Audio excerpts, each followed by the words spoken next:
This government meeting is brought to you by Eastworks and our local cable subscribers.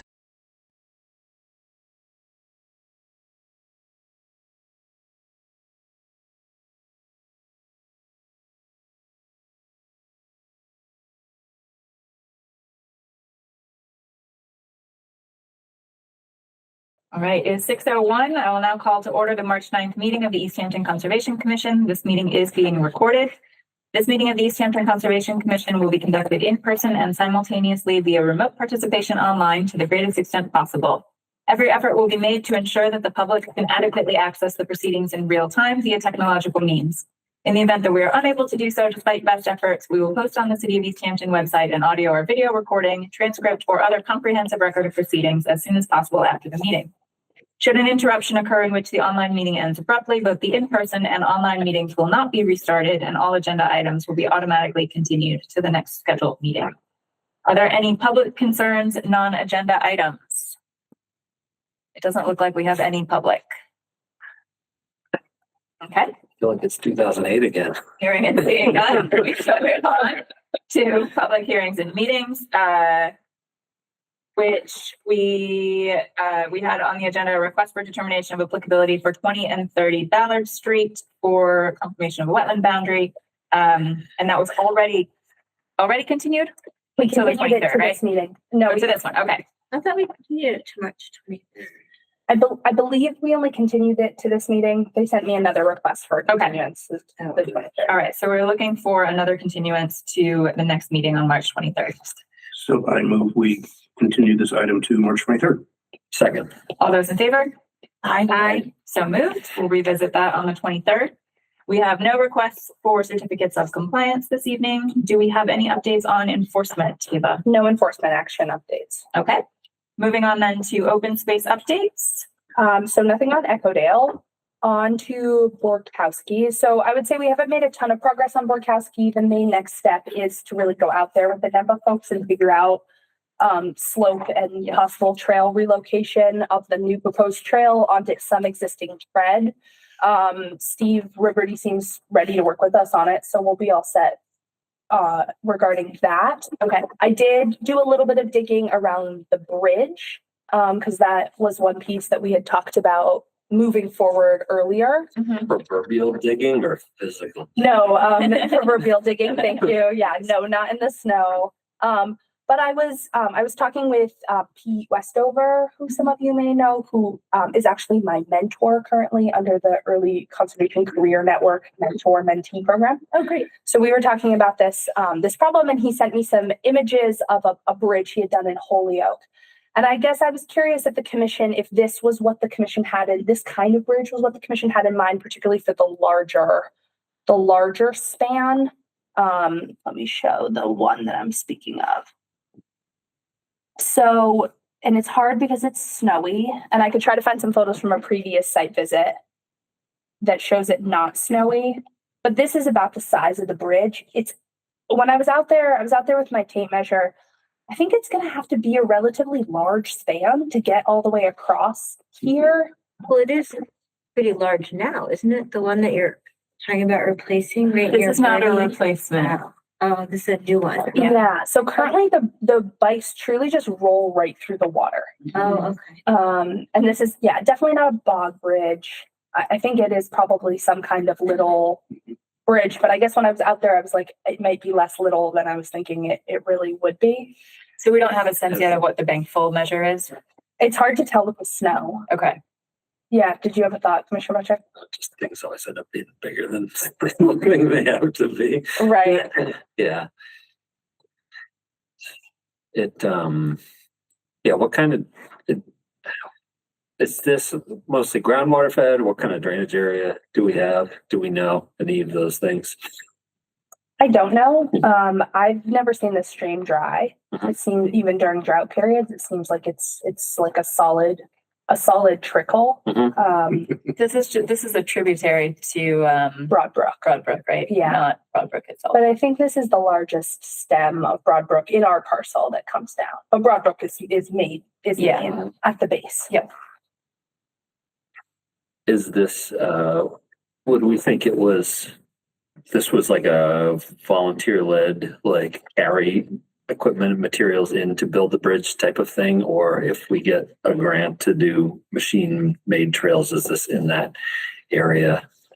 I think our initial hope was to do this volunteer led. Mhm. It is quite close. It's probably within a quarter mile of the trailhead. Mhm. So from a schlepping in materials, I think that piece would be feasible. Mhm.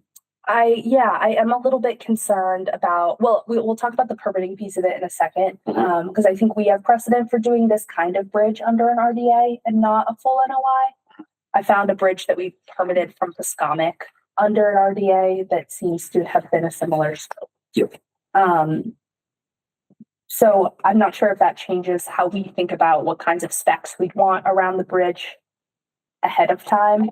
But I guess I think we're still open. If we're not trying to get this in before April 1, which was our natural heritage deadline, then we could wait so let me think through my logic here. If we could get this, so natural heritage, we said we can't put this bridge in, we can't put anything in between April 1 and October 31st.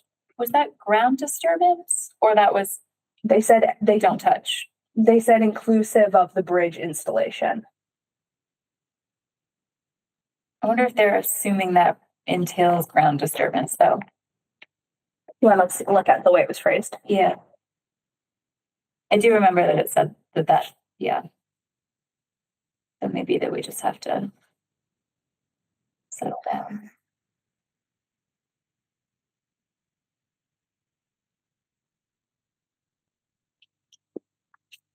So I will say we described the bridges as installation of bog bridges crossing intermittent streams. Okay. So I would say we even kind of under perhaps described what this one will entail. All right. Then I'd say we're bound by those dates. Yeah. So if we can, I think April 1st is kind of unlikely for this year, given that it's March 9th. Yes. So we're talking about a November installation of the bridges. I guess I think we could do it either way. We could try to do it as a volunteer project. I think if we could do that, I would be in support of it. I think there is the volunteer labor and interest to do that. Mhm. If we can figure out, and we have the funds for wood. It's just going to be the piece around designing the bridges, the specs we have to permit it within ourselves and getting it ready to do that in November. Or we could alternatively fold it into the trail construction project, which I remain hopeful we can do next winter. Mhm. But obviously natural heritage permitting, time will tell. Yeah. My inclination, because these are also the bridge locations are not that close to where the machine build trail would be, right? So I don't think there's any reason to even contemplate dragging equipment into these areas if it can be hand built.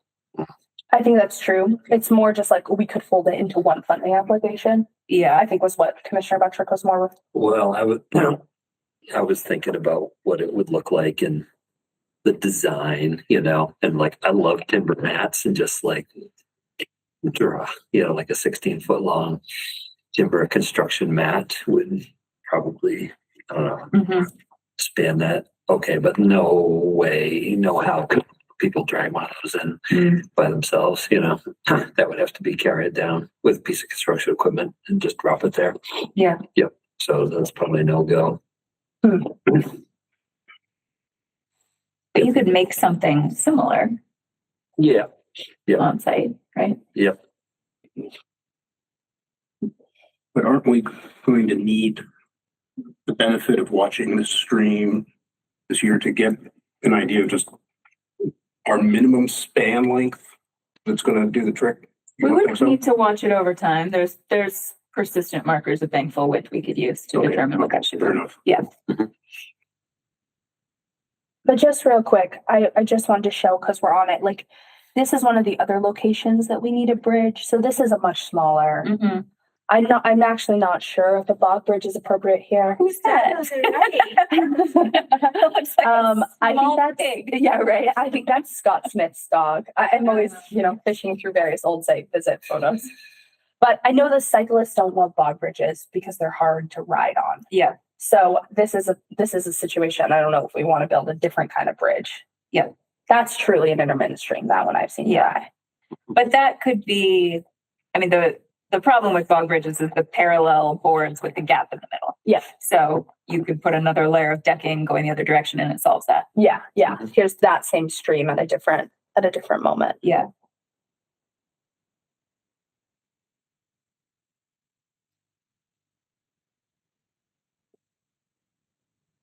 Yeah, for the original bridges down on the Passacomic, like Pomeroy Meadow, whatever it's called, the parcel at the end of my neighborhood, they dropped 2 trees and then built planks across them. Yeah. And it lasted, I don't know, a decade or something like that. And then they had to go in and replace it. I think. Didn't they get an aluminum bridge? Or Yeah, something like that? they're aluminum in Yeah. there. They are. Since I have a dog now, I don't go down there at all because when I'm going walking, I'm bringing the dog and no dog's allowed down there. It's just Right. kind of whatever. Yeah, so I haven't actually seen the new bridge. So what information we need the bankful width measurement. I think it might be worth looking at stream steps to see if this is on there. I don't think it is. I have looked at this parcel before, but I can double check stream stats. But really, I mean, we're going to design around bankful width. Yeah. I would say so. This is I the don't think we stream. need too much. This is the stream in a different season. Running left to right. Running left to right. Okay. Oh yeah, so it's all eroded out on both sides. Yeah. So it would have to be either kind of a long bridge, or we would have to kind of build abutments almost. Or we could do the crossing. I know a lot of walkers will do the crossing up here. Mm-hmm. It's probably like I just go through the stream then. Yeah. So we think a longer bridge here. Yeah, like Seems like it. a span across and then with a posts on either end and then an approach from either side or something like that. Like almost a 3-span thing. Okay. Like kind of like the one that was shown at the beginning Yeah. with the Yeah, and Pete flagged for me that if it's over, I think it's 2 feet, maybe it's 3 feet off, it has to have handrails. Yep. 30 inches. 30 inches. Great. So I wonder, like this one's probably kind of close. 2 to 3 feet off what? The ground, like a Oh, drop Fall off. hazard. Yeah. So I wonder, I guess so I can get a measurement for bankful width. I'll double check stream stats. Does the commission think it would be helpful to just to do a site visit to take a look at the stream together? Like, do we want to design the bridge in-house and then ask our volunteers to build it? I think it would be more effective to get out there with whoever our carpenter volunteers are going to be, Okay. because they're going to know what's actually buildable. But we'll have Not to undermine your potential building No, skills, No, I but don't have it. I don't want to be responsible for designing a structural Okay. thing here. I was thinking I could go to jail. So maybe we could get once we've got a little better snow access, maybe. Yep. Get out Well- there with whoever wants to go and whoever's going to be our carpenter lead. Okay. But we'll tell them the bankful width. So Yeah. we'll give them, Yep, so we'll we give can them the measure minimum that, and we span. can measure that at the same time, right? And talk about, it needs to go from here to here. Right. How might you go about doing that? What would your design look like? And, Okay. and can we keep it under 30 inches or are we going to have to do a rail? Right. I think we're gonna be above 30 inches We probably. might be. It's hard to, I don't have a good sense of how this, There's comes kind of a together. slope. Yeah, it valleys down, which I Yeah. think is going to be challenging about it. Do we have volunteers? Yeah, I think we do. I think it'll be a little bit of corralling to get the right people to take this on. But I think we can get some people. Yeah. And our hope was to do repairs to the Broadbrook Bridge, which has some railings coming down at the same time. Mm-hmm.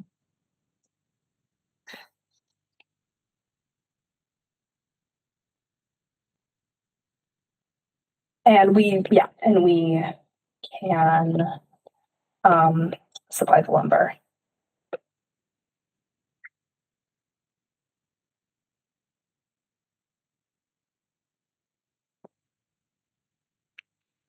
All right. Okay. Any more thoughts on the bridge? We've got a lot of time to put the pieces together because we can't build it until November. November will come awfully fast. It will. Yes, Yeah, we'll keep it perfect. moving. No, we'll keep it moving. Oh, and I was gonna share. So this is the bridge that y'all permitted under an RDA back in 2018. There's Garrett with this. Yeah. Yeah. So I guess my thought is that if that was considered an RDA, Where is this one? it's at old trolley lines. Oh, I So remember doing that. yeah, I don't remember that design at all. this was the DOA from it.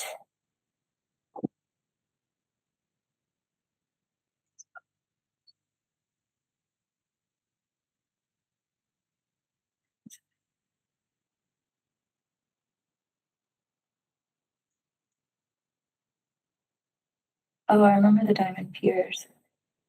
How did they get that bridge in there?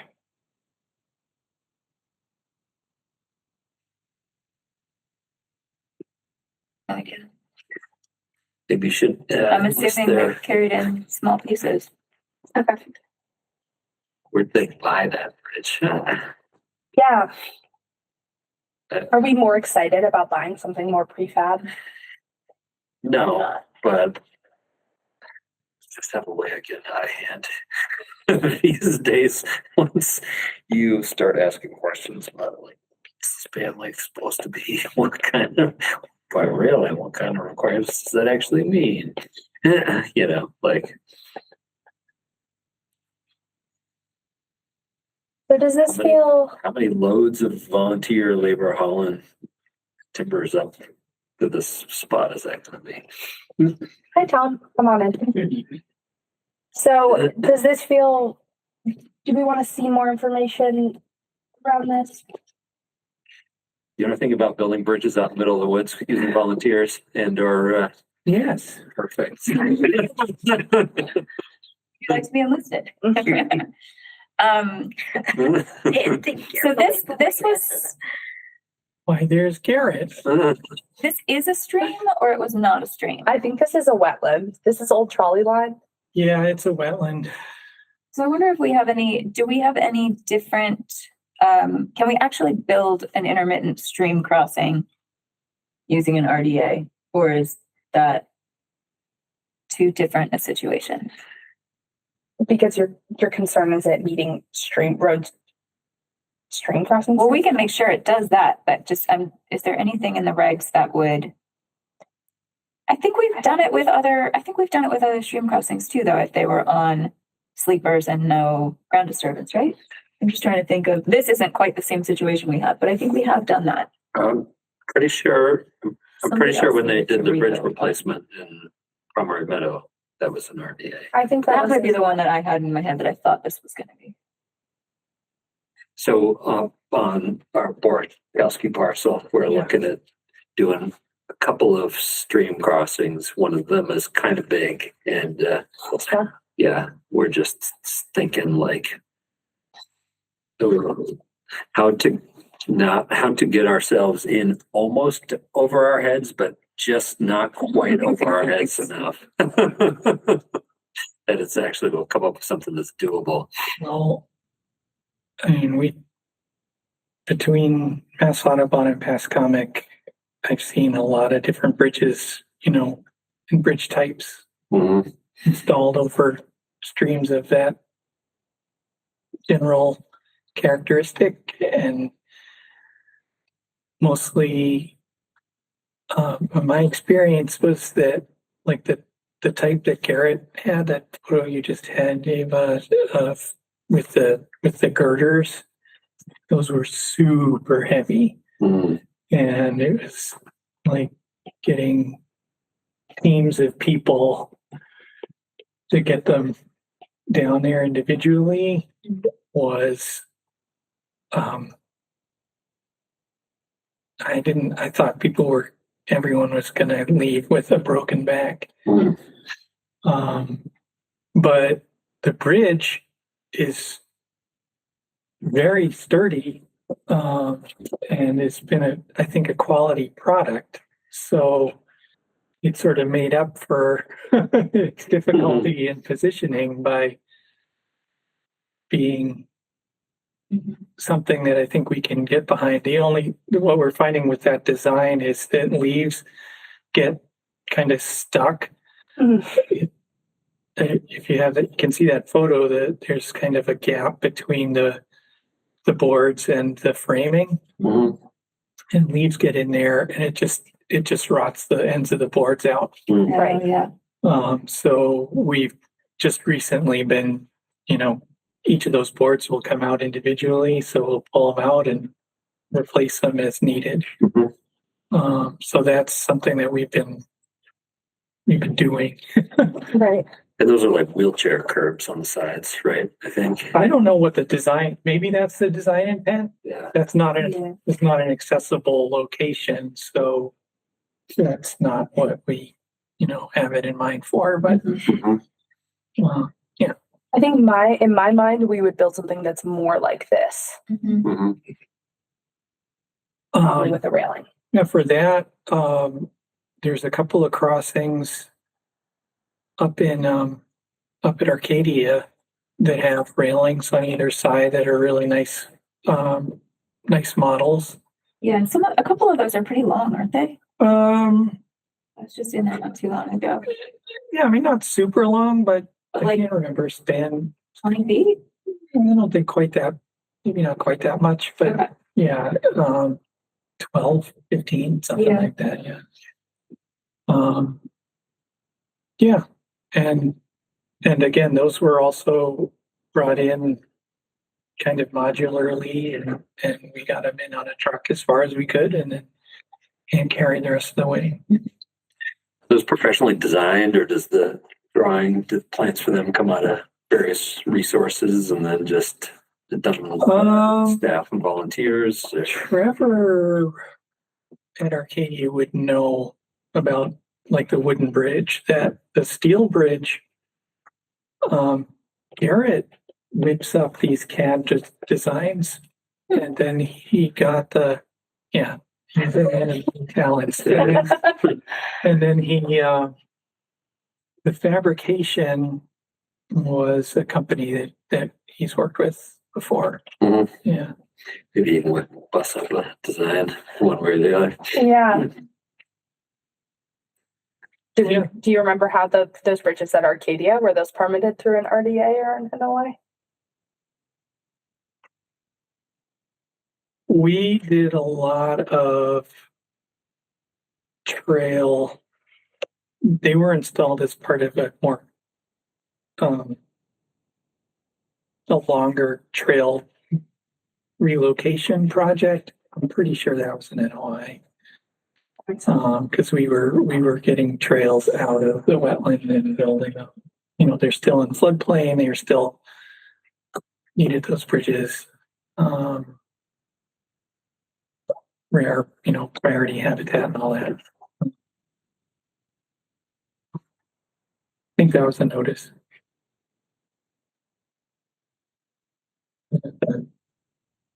Check my files to make sure though. Do a notice, which you don't have to be afraid. Do a notice. Okay. I don't think.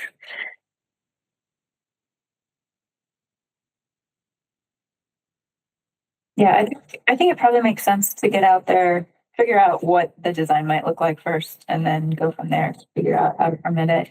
I would say there's an argument that if you're over the bank, if you're not touching the bank, Right. then It's a 5% project. there's Right. no resource area alteration. Yeah.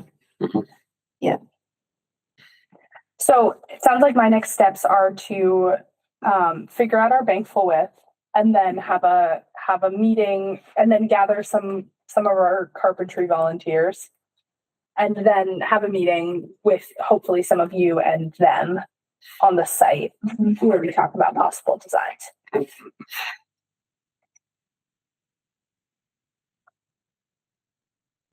It showed at just the right time, Tom. Okay. I don't have anything else on Borkowski. Yeah, there's no other updates. Let's see the sign. All right, Oliver Street sign. Okay, here she is. Wow, that's cool. Nice. You guys did Yeah. such a great job designing it. And here she is, Oliver Street Woods.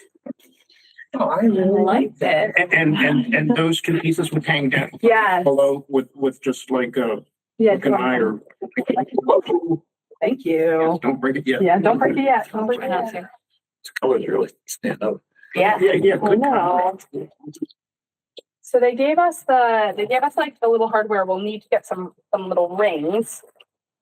Some little cans. Yep. But yeah. So Al Donahue said he would donate the lumber for this inaugural sign Yeah. to get it posted and help us with the install. What is this made of? It's very light. It is very light. Cool. Pass like it around. Yeah. What do we feel about our icons? And this won't degrade as if it would. So it should be plastic. We hope so. Yeah. Not gun plastic or whatever. Yeah, it is wood. No, it's not. Some kind of. Oh, yeah, it was something else. Maybe Yeah. like HDU, high density, wasn't it? That? I just do like a cross laminated. Something. Yeah, yeah. There's no line. It's surprising. Yeah.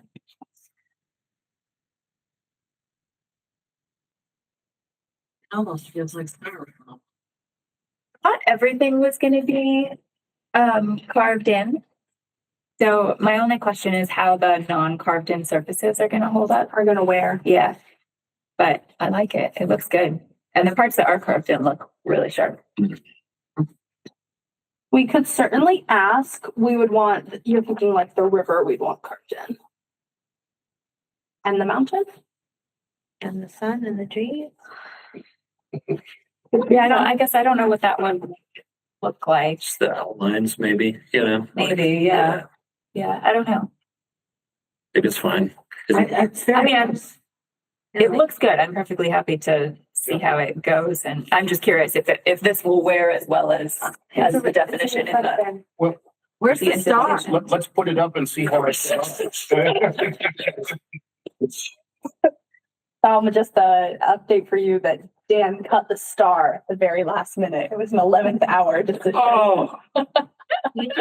Well, it's seasonal. We went back and forth. Dan was the most vehement. I still wanted the sky kayakers in there.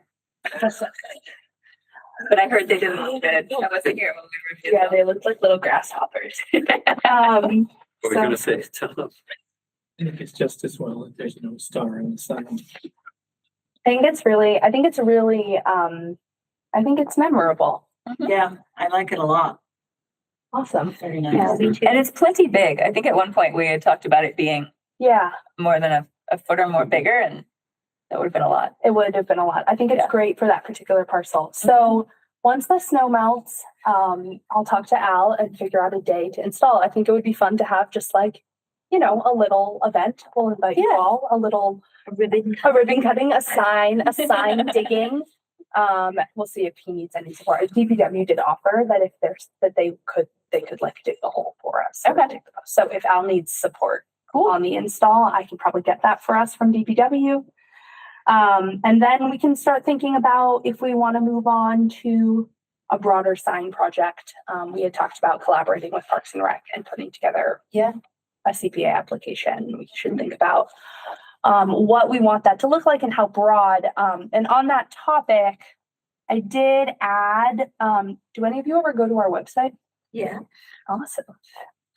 What I need to figure out if we have a meeting this week. Totally. So I added on our city-owned conservation areas, just as a little list, just as a reference. Cool. So That's it? Yeah, I did with that. So there are some that aren't open to the public. This is my aggregate spreadsheet. These white ones aren't open to the public. And then we also have CR land. But all this top, this is all Borkowski, right? Collectively. Right. These two Oliver Street parcels. Okay. We don't have a ton. But it is just shy of 400 acres. Nice. Good thing we asked for more money to make pictures. Yeah, so we can get some more for sure. So I think this would be, and some of these parcels already have signs. Borkowski has a sign. Mount Tom North has a sign. Mount Tom North has a sign. Gostina has a sign, and Reservation Road has a sign. I think the Gostina parking sign is probably due to be replaced. It's pretty faded. It's like that little metal sign that we looked at. Where does Reservation Road have a sign? All the way back up at the road entrance, like next to the no parking signs in the back there. Hi, Bill. So it's just a few signs, but yeah, we can think about it as, yeah. Cool. All right. Okay, that's all I have for you on open space. All right. Great. Plans update. Just a couple updates about projects that have let me know they're beginning this year. Nashawanek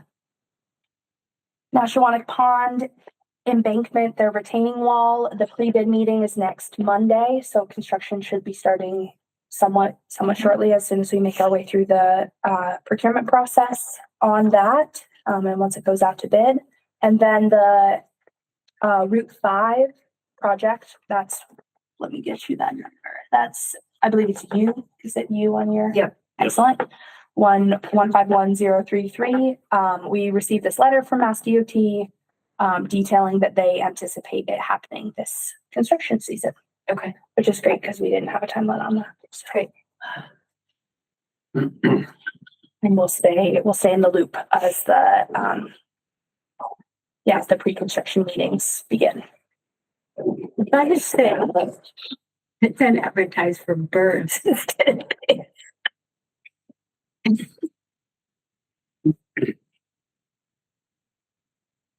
And that's all I have for.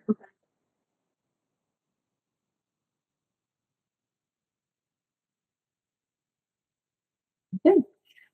Moving on to general business. We have some minutes from February 23rd. Let's have a chance to review those and make comments as needed. Yes. We'll make a motion to accept the minutes. Motion to accept the minutes as submitted. Second. All those in favor? Right. Motion carries. Thank you. All right, wetlands ordinance presentation. All right.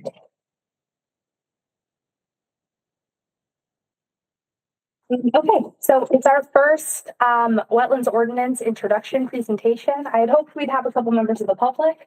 I'll keep discussing it and promoting it. We do. We have a very valuable member of the public here with us.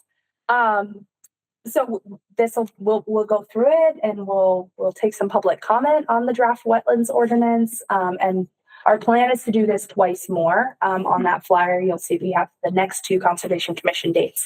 So our intention is to have hopefully some more members of the public here so that we can answer questions from the public about the wetlands ordinance. Do you know, Ava? I forgot to look. Did it make it into papers or anything as an announcement, or? I haven't seen it in the Gazette yet. Okay. I've asked the Gazette reporter, I've invited him to come to one of these sessions. So my hope is he comes to one of these sessions. My hope is that he comes to the first one because then he wrote it. So then people can make it to the next two. Yeah. But I'm not sure what else is taking his time tonight. All right. Sounds good.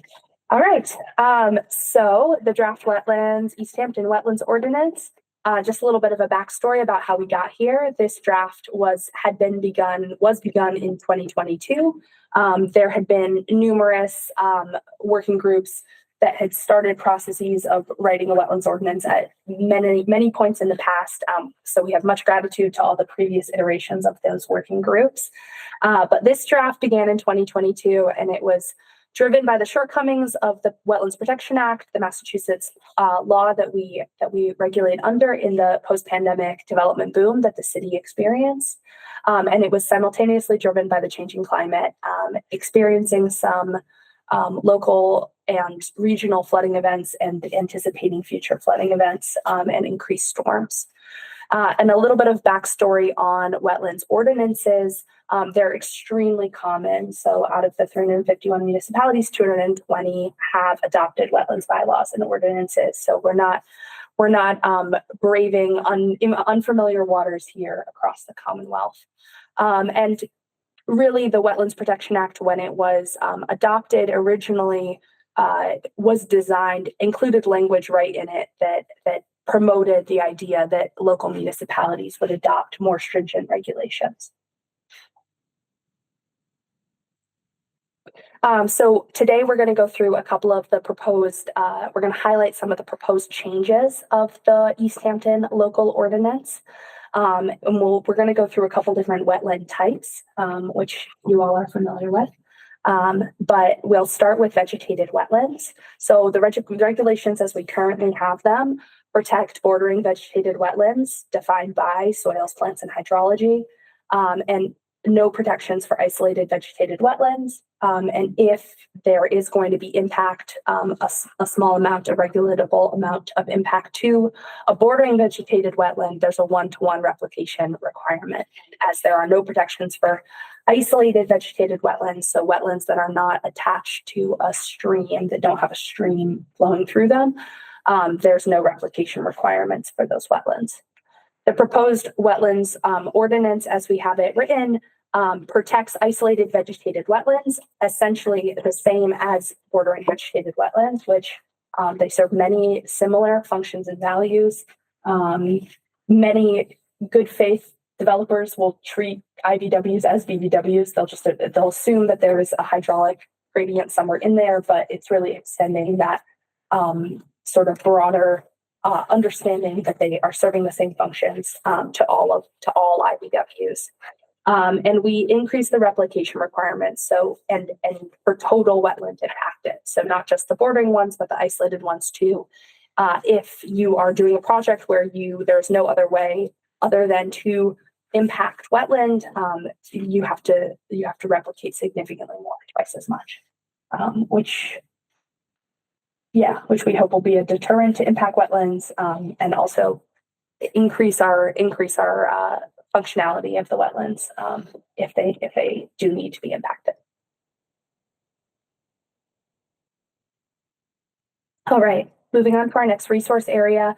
Land subject to flooding is another resource area that we believe is not adequately protected by the Wetlands Protection Act state regulations.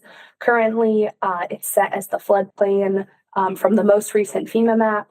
Up until very, very recently, we were regulating off of a 50-year-old FEMA map. We know FEMA doesn't get chances to update their forms very, very frequently.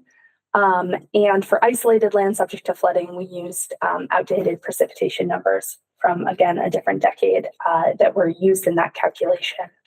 Under our local ordinance, we set the boundary of floodplain as the 500-year floodplain. So that gives us essentially gives our rivers a little bit of room to grow into, acknowledging the inherent somewhat guesswork and out of timeness associated with FEMA firms. We give them an extra boundary. So the 500-year boundary, or if that boundary, if a applicant doesn't believe the 500-year floodplain is an accurate representation of the floodplain on their site, they can calculate the 100-year floodplain extent with utilizing future precipitation data.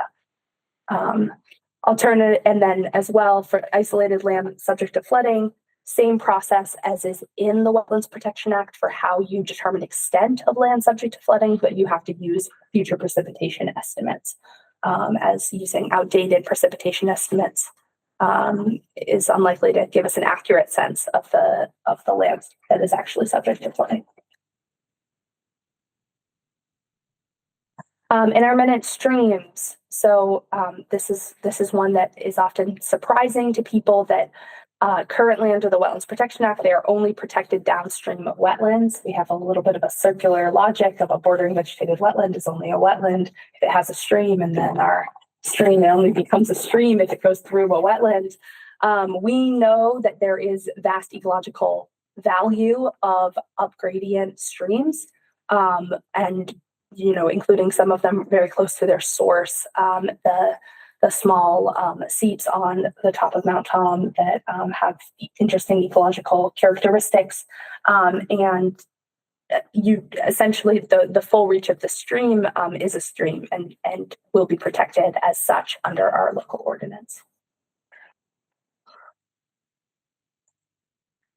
Vernal pools. Currently, the certification process and the requirement to be located in another wetland type is a challenge for adequately protecting vernal pools.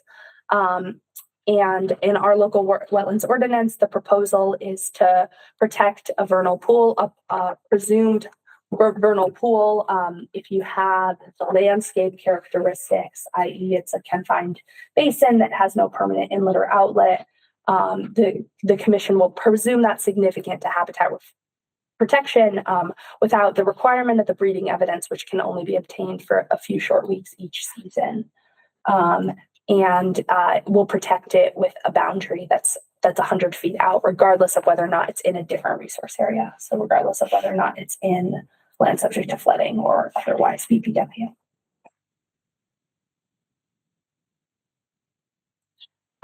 Lastly, the buffer zone. So the buffer zone under the state regulations, it's an advisory zone. It gives the commission an opportunity to advise and determine whether or not impacts in the buffer zone will impact the resource area. But our wetlands ordinance makes it a regulatable zone. So it acknowledges that building up right up to a wetland inherently will have impacts on the wetland. There's not a way around that. And so our wetlands ordinance creates an inner 50-foot no disturb zone and then an outer 50-foot zone with limited work allowable. And there's a clear process laid out in the actual ordinance, which I encourage anyone to take a look at about how you can manage projects, and particularly in that outer 50 feet, to allow for the flexibility of applicants to put stormwater systems where they need to put it, to have pieces of their buildings perhaps in there if they're able to manage the stormwater appropriately. There's a clear process for that 50 to 100-foot zone.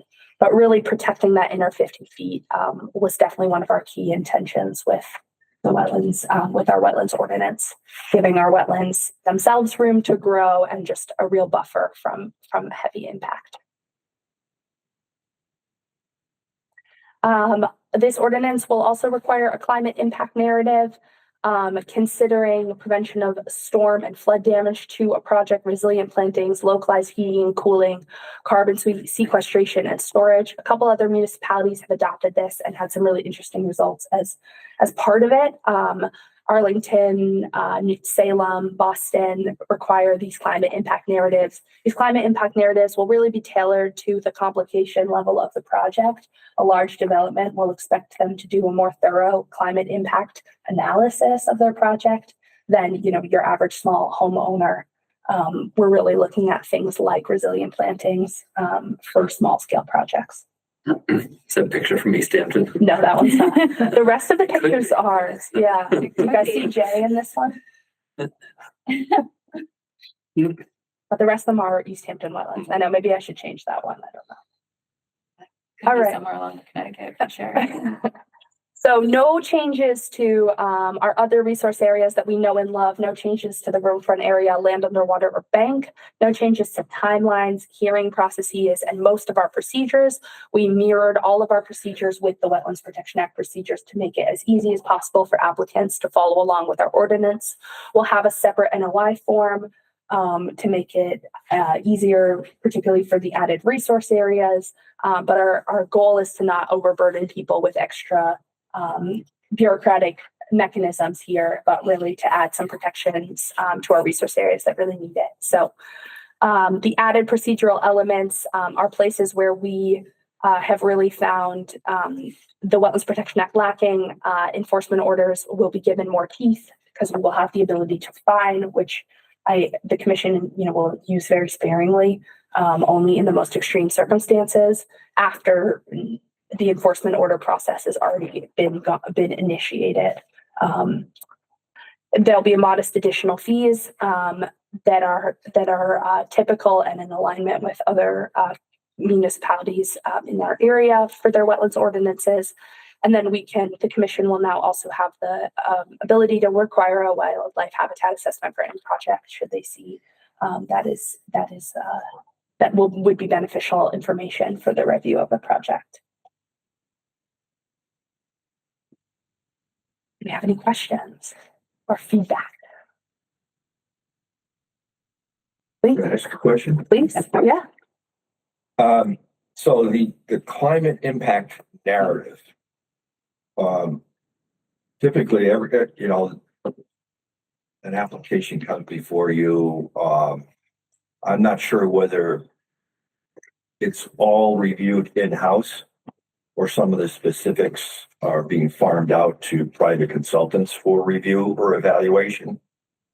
It strikes me like the climate impact narrative would be one of those areas where it's pretty knowledge based, and I don't know whether you feel that you guys in-house can handle that review, or is that something that might be subject to being farmed out to an impartial evaluator, at which time the applicant might have to kind of pay for those services too. Yeah, I can jump in on that. I would say broadly, we have quite a lot of expertise on this commission. I work in the climate resilience field. I think to an extent, Dan does as well. Jen too. Yes, too. And what we're looking for, and Ava kind of alluded to this, this isn't meant to be an excessively complicated element. We're really just trying to get people thinking about how their project relates to climate change. And in particular, a big part of what we're trying to do with the ordinance is to make sure that we have protections in place as we're thinking about increasing housing as a major goal for the city, to make sure that we're not putting that housing, for especially affordable housing, in places where people are going to then turn around and be impacted a couple of years later by flooding or other significant climate impacts. So we're really just wanting to add that lens to the process and get people thinking about, what they're planting, what are their exposures for storms, what are the kind of heat island effects, can you plant more trees and increase cooling on the site, those kind of things. So it doesn't necessarily need to be like, we're not looking for a deep greenhouse gas analysis or something like that. Would not be where I was going with when you say climate change, it can be all encompassing of a lot of different issues and everything else. How far down the road do you guys want to go? Evaluating somebody's impact. I mean, there's a lot that you can evaluate from a local situation, traffic, and like you say, greenhouse effects type of thing. But strikes me like some questions could be arise where it can get pretty complicated with scientific issues and everything else. So I don't know how far you want to kind of get into that, which I think would add a lot of kind of pressure to the applicant and everything else. So yeah, if a project's large enough that it warrants a true greenhouse gas emissions analysis or a true traffic emissions analysis, it's going to trip NEPA, and they're looking at that already. So we're not looking to deal with that. We're looking more at the site scale. What are your immediate impacts, and what might the impacts be to what you're looking to construct in the future? And I think that's why we construct it as a narrative too. And hopefully when this goes live, we'll have I'll be helping applicants walk through, you know, what the commission's looking for in that kind of narrative analysis. Yeah. So that's something like, say, perhaps I could kind of narrate and everything else, expand upon a little bit, subject to some help, from some guidance from you. I can certainly get some engineering help on drainage issues, that kind of stuff. I can certainly handle, you know, landscaping issues and everything else, but, that's where I would want to go anyhow. Okay. And this might be, I mean, if we're talking about a residential project, this might be a paragraph, right? We're not looking for a 10-page Well, no, essay not totally. or a detailed quantified report. We're looking for discussion and thought to engage the conversation. That's really the goal. Other questions? I don't have really any questions. As you know, I participated in writing the ordinance with you all, and I guess from my perspective, I just would reflect that, you know, we met regularly, diligently for some years to do this, and I always appreciated the discussions as we walked through each of the elements of the draft a week at a time. First with Cassie, then with Eva. Just an incredible amount of work went into seeing what other towns had done and taking the best that other ordinances or other bylaws had come up with, and reflecting on whether they were good fits for this community, and taking the good parts of those things and leaving the stuff that we thought wasn't applicable. And I think as you know, really the four of us who were working on it were, you know, convening monthly or whatever pace it was. But I think those conversations were really helpful to coming up with a document that I think achieves a lot of the things that you talked about in your presentation here, Eva. Just you know, really trying to be sensitive to climate change, especially as, you know, the functions and values of wetlands are more and more recognized and are more and more important. And so to have a local law that you know, is more protective of those functions and values, I think is super important. I think that Julie, you just mentioned, you know, an important kind of conceptual element is to make sure that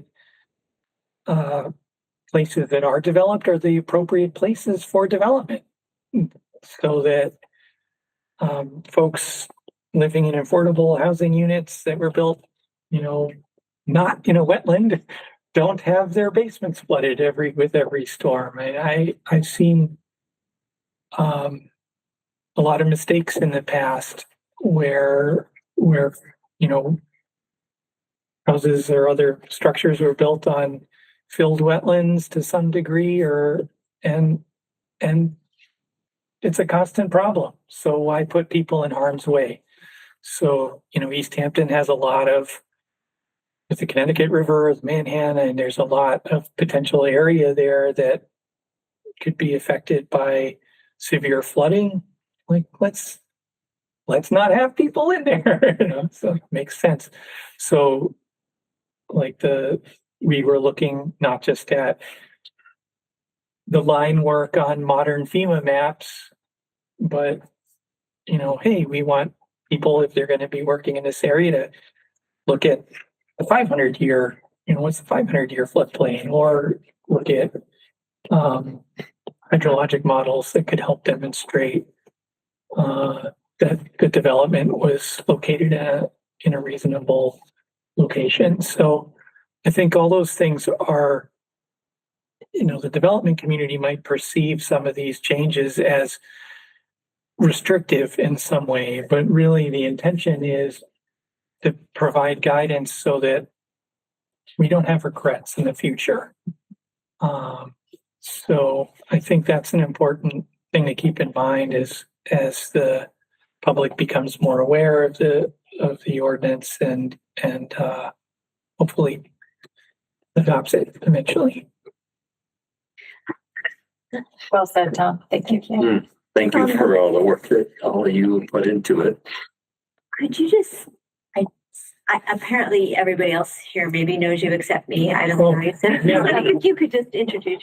Sure. My name is Tom Lotzenheiser. I'm a 23-year resident of Easthampton on East Street. I am a conservation ecologist with Metz-Audubon, and I am on the board of the Metz-Audubon Center.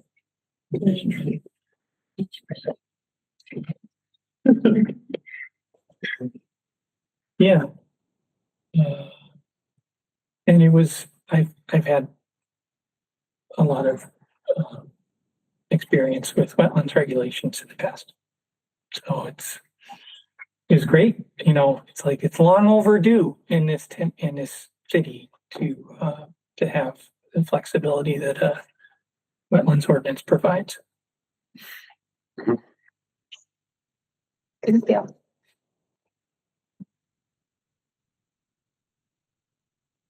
Any other comments, discussion? Great presentation. Thank you. Yeah. You all will be hearing it twice more. Excellent. Thank you. So this was advertised, but how? I know. It was advertised. I'll keep doing my best to try to get the word out on it. Yeah. It's on our website. I think, yeah, I don't know.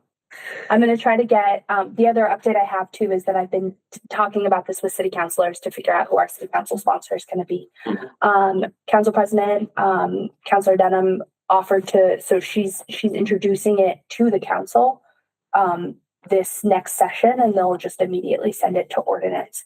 Ordinance can take some time to meet, so probably we're looking at the ordinance meeting maybe at the end of this month, but more likely early April. Okay. Which we'll probably have had our second one of these sessions, and then they'll have the very first ordinance session around it, where I imagine I will give the same presentation. It would be lovely to have some of you there at some of these ordinance meetings. I think it will probably be a multi-meeting, so maybe we can do some turn taking so no one gets overwhelmed with the city council ordinance subcommittee. But I think it would be good to not just only have me there with it.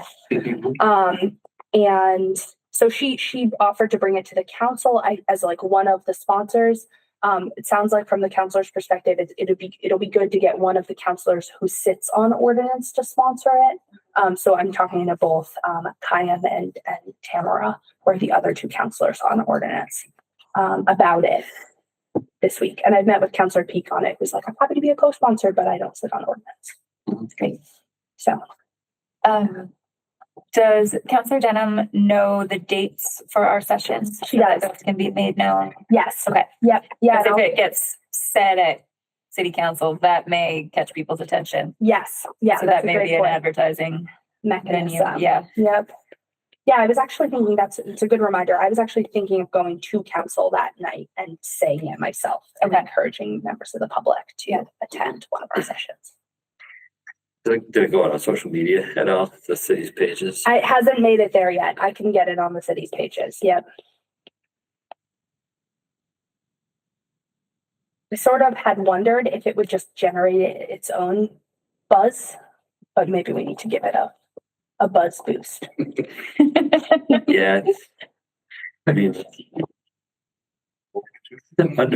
under general business, it doesn't really. We had these flyers up though. Yeah. All right. Well, I think you're right. I think if there had been an article in the Gazette that, or. And hopefully we'll have one. Yeah. I tried to convince the Gazette reporter to cover it before he saw it, but he didn't want to. It was on the Facebook page for Easthampton. Still.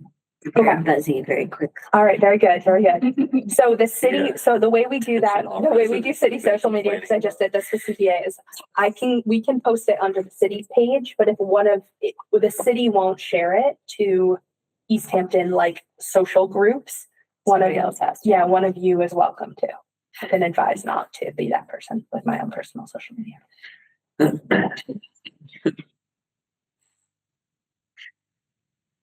I have to restrict my own access to keep my day moving, so it Yeah. won't be me. Okay.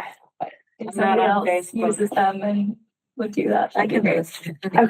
post. Okay. So I'll forward it. Yeah, we'll get it on the city's page first, and then you can just share. I think that's the least you can, right? Yes, Yes. yeah, I'll get it on the city's page first, and then you can share the city's page onto other platforms. Great. Can I Thank say, you. if we get Mike Totsnick or one of the old, not old, but one of the people that are very actively involved in the goings on in town to talk Yeah. about it too. To share about it. Yeah, that's Yeah. not a bad idea. I bet that cohort of people would be very supportive. We can put a Just guessing. a personal plug out to Mike or like Jim Gracia to some of the old. Bob Parent, ran for city council. Yeah. Yep. So a lot. Great. Excellent. Well, I think there's a lot to like about the ordinance as it is, and to the extent there's public feedback tonight, I would say there's one. What enthusiastic public. 1-0. You've got to show up to have your voice heard. Thank you for coming, Tom.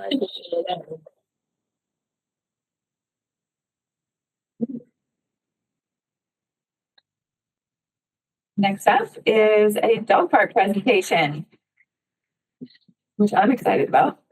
Bill. Yeah, same here.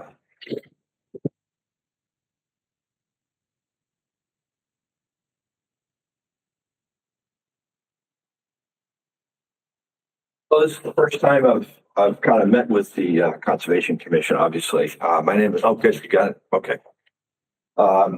Sometimes it's helpful to, if you wouldn't mind. I can put it right here. Yeah, that'd be great. We can get a closer view that way. Yeah. My name is Bill Cannon. I'm a landscape architect. I have an office here in town. I've been working with the Friends of the Dog Park committee for going on a couple of years right now. We started off in a real blind spot, so to speak, for a potential site for a dog park. And I dare say that the Friends have been gone through the mill on, trying to find a site for the dog park. Being involved with them for a couple of years and everything else, I'm deeply impressed with their perseverance through this whole process and everything else. But they were involved in a whole myriad of different site locations throughout the city. I've tried to help them on a non-gratis basis to come up with various plans depending on their site. And we kind of then focused back around onto the Nana Park site. As I understand it, this was brought about by some input from the master planning process and everything else, that they felt that Nonotuck Park might be a good place to have to be. It's because it's centrally located. Be a nice, a good spot for the possibility of a dog park. We looked at several locations in Nonotuck Park and settled on this particular location. It's a wooded site. It's right across the street from the pool and the parking lot area. There's a little map here if you can understand Nonotuck Park right here. But if you come into where the guardhouse is, and you take a left and you just continue down the main road, it's just past the pool on the right-hand side. and adjacent to the existing restrooms on that side of the street as well. Actually, it kind of turns out to be, from my perspective, a reasonable site in that it had the prescribed area that the dog park people were looking for in about 1.5 acres of a site. Typically, these dog parks are divided up into 2 different areas, one for the big dogs, one for the little dogs, that kind of thing. It's also adjacent, being adjacent to the restrooms, that has obvious pluses to it. A water line feeding that restroom area is something that we can probably tap into to provide water for the dog park. And we'll be connected with pathways and everything else to the main entrance of the park, to the dog park, which is almost directly across a Woods Road from the existing restroom building. I can get into a little bit more of the detail a little later, but just kind of circling back a little bit, the Friends of the Dog Park is going through a process now of trying to get some funding for this park, and they have various funding fundraisers going on all the time. God bless them for that as well. So they're persevering. They've got some very lucrative donations to kind of spur on what I've estimated the park to cost. So they're kind of working on that end of things, and they haven't got there yet. But I figured that I wanted to kind of get in to meet the Conservation Commission a little bit to introduce them to the project. It may come sooner or later. The CPA, they've gone and got some CPA money, which will help pay for my fees, my professional fees. And as I understand it, want to go back looking for some more additional funding as well for the actual construction of the dog park. So there's a lot of moving parts as far as the Friends of the Dog Park Committee are concerned. I'm trying to help out with the professional aspects of it right now, and that being because of the site being over 1 acre, that I'm going to be into the stormwater permit process.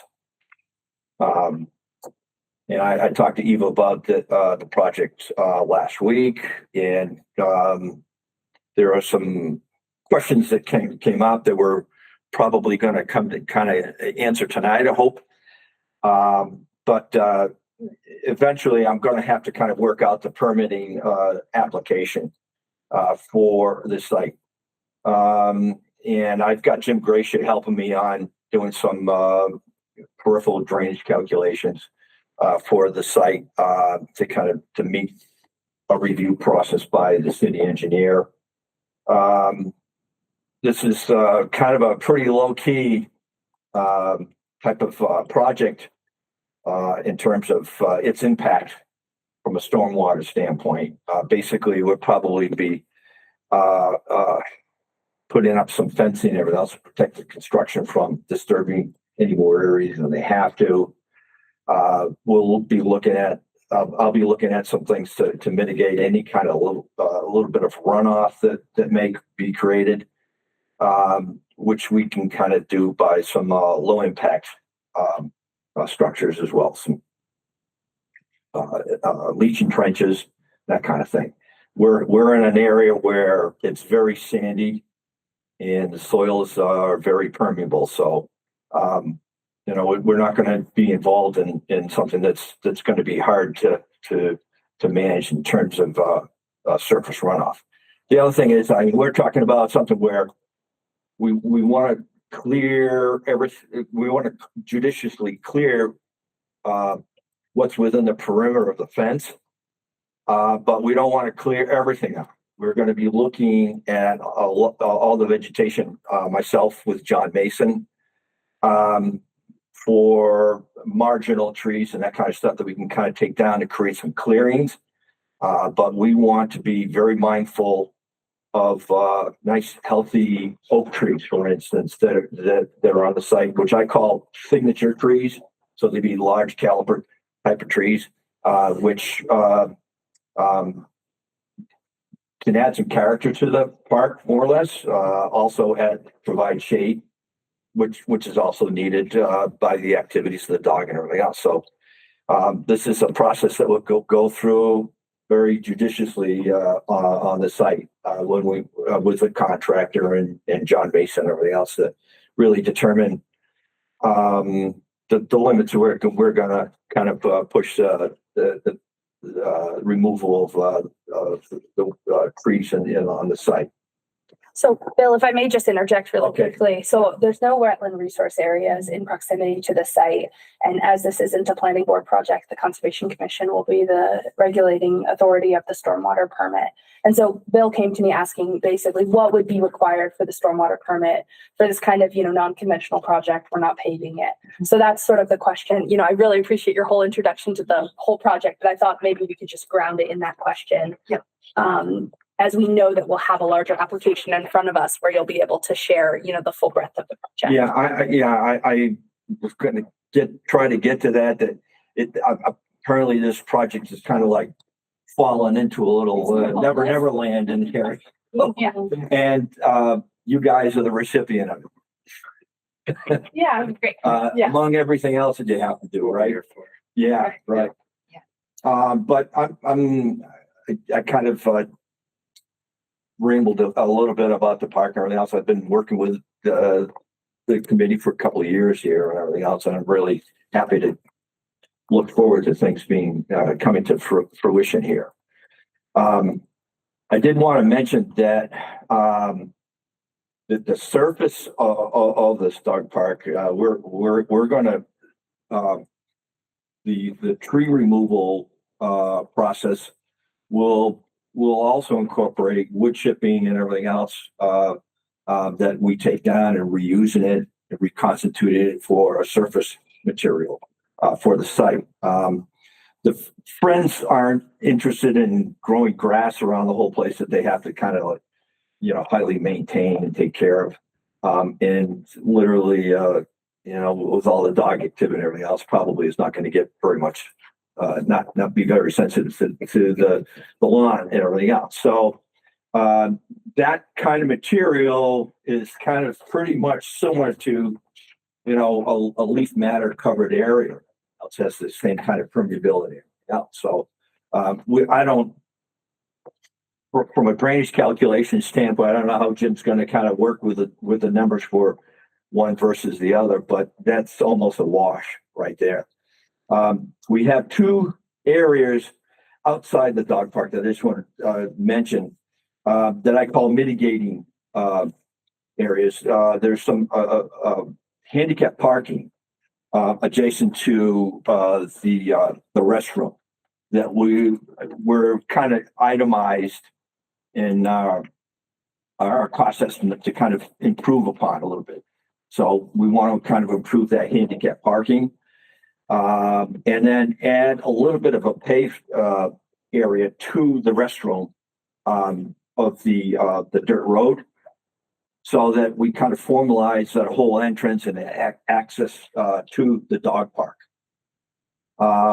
So that's one paved area. The other paved area that we're kind of committed to, and hopefully we can get the funding for through CPA, is developing a small little parking area about a couple hundred feet away from the dog park in this area right here. So you get, there might be a little bit of a woods pathway that can be developed as a connector to the restroom area. But this is an area, it's open right now, and there are some picnic sites there that have been decommissioned, so to speak. And John, I've been working with John Mason on this, is well aware that would be kind of a space where some dog park users parking would be available. And we're kind of thinking that it would be a paved area, maybe 10 parking spaces or so. And we'll kind of incorporate some low impact development drainage mitigation for that as well. It's not major or anything else, but it is kind of putting that part into the dog park project, so to speak. So that adds a couple, I don't know, 6,500 square feet to the area of the dog park, which is about 65,000 square feet, so up around 71,000 square feet of area that is kind of committed to the dog park area.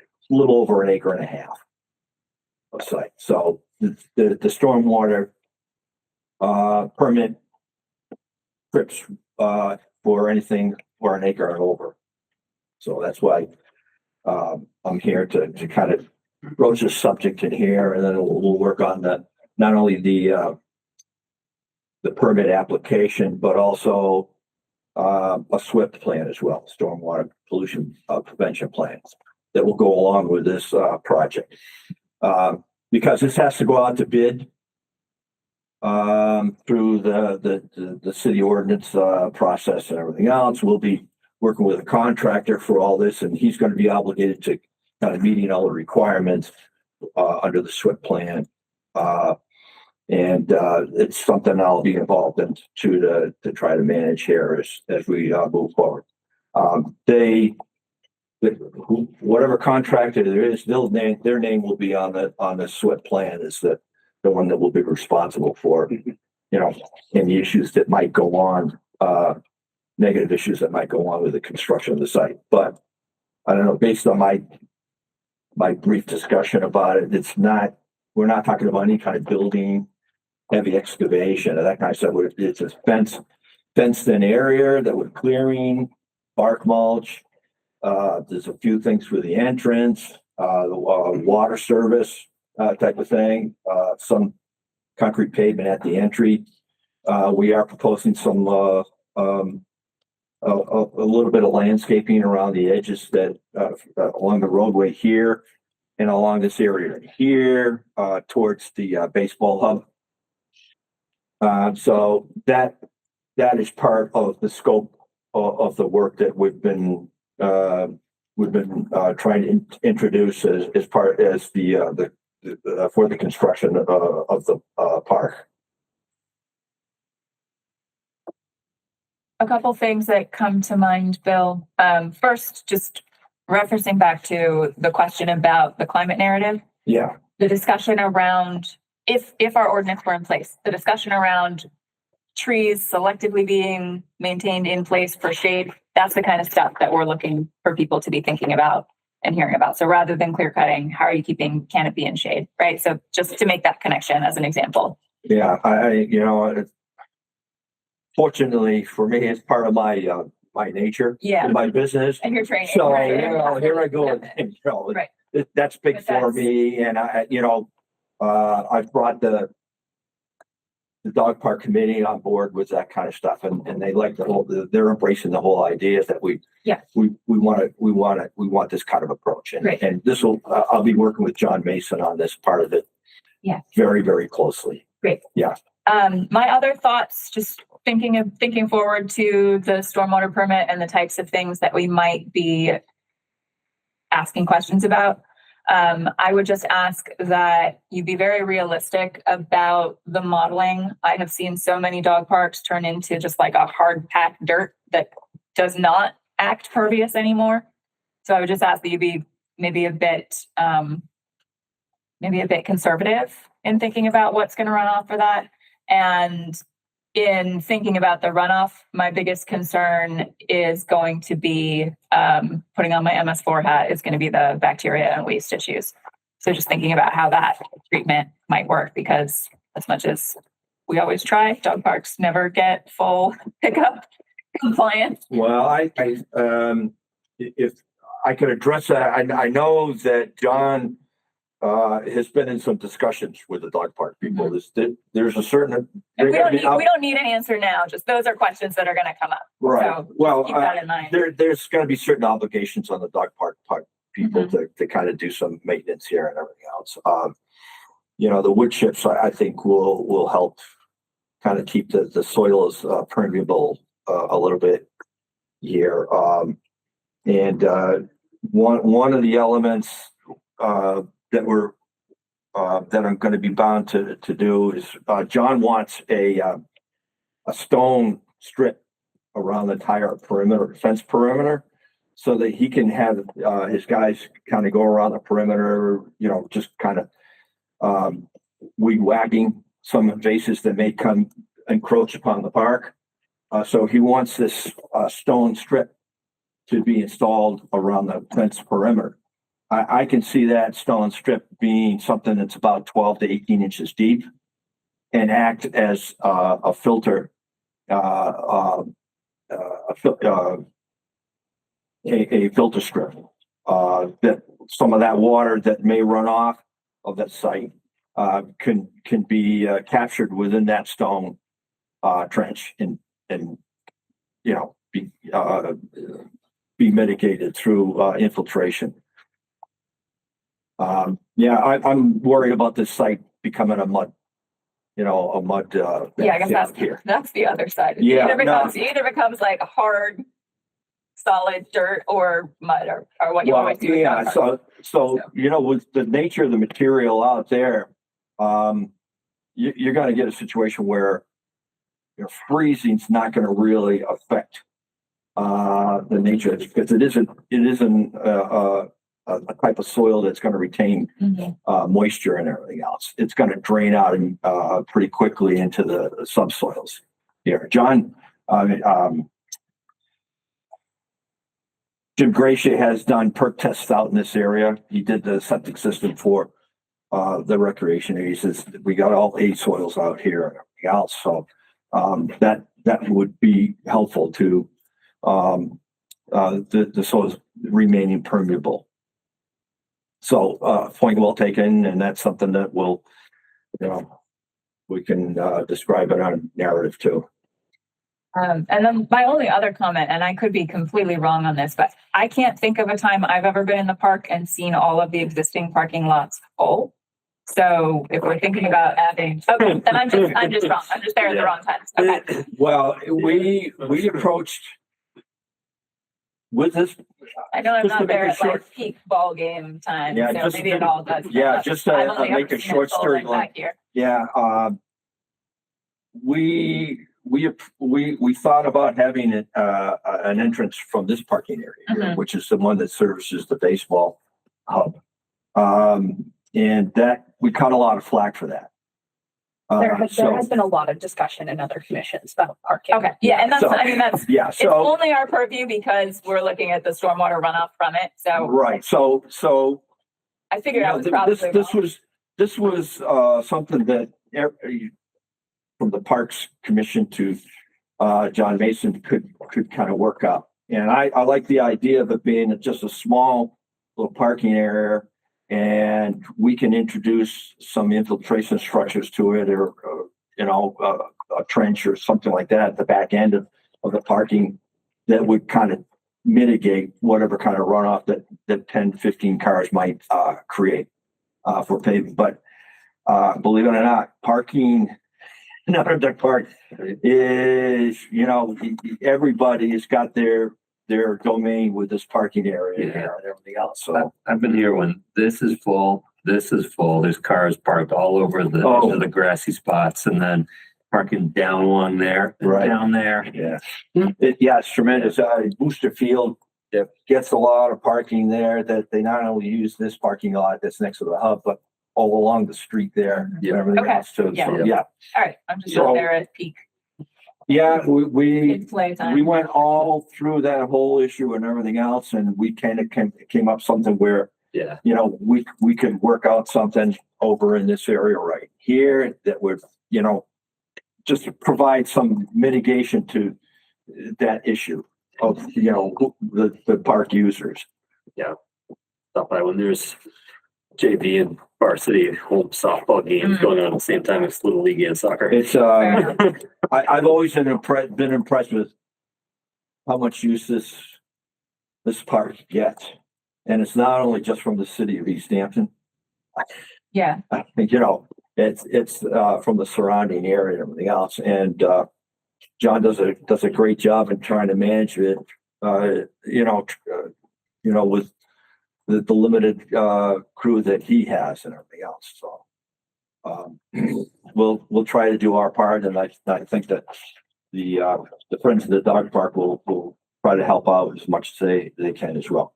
But I'm committed to working with John as closely as possible on this job to have it be a success. And I really see this as kind of like a special amenity to the dog park, not a burden to the park or anything, you know. No, it's cool. I know this has been in discussion for a long time. Yeah. So it's exciting to see it actually starting to. It's coming. It's coming forward here. I will need to get funds released so that I can kind of expend some time on doing the permit application and everything else, but then I have to develop plans for it and everything else. And I haven't really, that hasn't officially been authorized by me to do, because I think part of it is that John Mason especially wants to ensure that the fundings are right there available for the full construction of the park in here. So that has to be met. That obligation has to be met first. Everything were to go swimmingly, what would be the time frame? I mean, as a guess. Well, as a guess, we could go out to bid late in the fall. Maybe do some of the tree clearing and everything else, get some of the fencing up, some of that kind of stuff. I just don't know how the funding is going to go. That's really a loaded issue as to how quickly they can get to our goal, which we've estimated about 330. Pretty good. It's a pretty good tag on it, but yeah, right. They have a fair amount of it, which I'm impressed with. And they want to try to go back to CPA to get some more financial help from them for the construction part of it too. I think Eva's been kind of, she's been aware of that whole situation and everything else. CPA gave him funds for the design. So great. So my fees are in there, but they're not going to be released until the construction funding is in fact. Does the commission have any other comments about the stormwater permit side of things? No, I think that's the focus: erosion, sediment control, stormwater pollution prevention plan that you talked about, runoff control, which you talked about, which is going to be low impact development type stuff, which is good. So no new point source discharging. Yes, right. That's pointless. So exactly. Yeah, I may not be back here before this commission, I don't know, for another 6 months or whatever. But I just wanted to kind of get a heads up and get things rolling on my end of it. And I also wanted to make sure that the Friends of the Dog Park Committee were aware of the permitting process that we have to go through and everything else for this. And I appreciate Eva, you checking on the site and everything else for the wetland, any wetland implications. Yeah, it's fine. Yeah, it's pretty dry. It's oaks, some maples, white pine, and it's pretty sandy out there. Sounds good. So Great. thanks for putting up with me and everything else. I was glad to kind of introduce the project, and I heard that some of you weren't familiar with the project, so it was good to kind of get you all introduced to it. Yeah. Thank you. Okay. Thank you for coming. Yeah. Thanks, Bill. Very much. So the next item on the agenda, it's our Eversource annual yearly operating plan. Okay. For vegetation removal along the east. Anything new or different, or it's just our typical announcement? Yeah. Okay. Anything else? Everyone have fun at MACC? Good night. Yeah, any report backs from MICC? I enjoyed it. I thought it was well done. I can see. I didn't get one. Well, April's, right? Oh, yeah. Yeah. Hers was, I didn't get to see it either, because it was the whole afternoon. Yeah. I can't do all of that. Everything was happening at the same time. Yeah. Your talk was very good. Thank you. Yeah, a lot of controversy on removals at MACC. We had the emergency talk. Yeah, so last year, Was that were you involved in the project last year? No. I know the backstory. Yeah. I know that it was a hand slap. yeah. Talk. Yeah, last year there was a talk about emergency dam removals, and like I wasn't there, but people started texting me, and I'm like, they were like, "You should be here. This is crazy." And then the first session this year was like, what actually constitutes an emergency? Yeah. And it was good general knowledge for conservation commissioners, but then they had a slide on dam removals. Yeah. Yeah. And so then a lot of people would, like one of the comments from DEP is like, well, you might hear this afternoon people talk about doing emergency dam removals, but I'm here to tell you it's a bad idea. Yeah. But I don't think anybody was talking about that afternoon. So. If something is actually an imminent failure, Yeah. right, is an emergency. Right. So I don't know what their issue was. Yeah. Yeah. I don't think we have too many commissions that, well, maybe I'm as wrong as I was on the park thing, but I don't feel like there's a lot of commissions out there using the emergency Julie, that was certification process. such a can of worms. You clearly have not been to Parks and Rec Commission in far Oh, too long. no, I To ask about parking in Nonotuck Park. You That's can't. so funny. You can't go there. I must really go at the wrong time. I do. I have never. Too. I've never seen it. I just full. I just feel like the non-regular. Even when there's people like pouring out of the soccer field's driveway, I feel like every other parking lot is empty. So I don't know, I'm just not there at the right time. Yeah. Should we maybe motion to adjourn? Yes. Motion to adjourn. Do we have a second? Second. All those in favor? Right. It is 7:32. We are concluding this evening's meeting of the Easthampton Conservation Commission, and our next meeting will be March 23rd at 6 p.m. Thank you, everybody.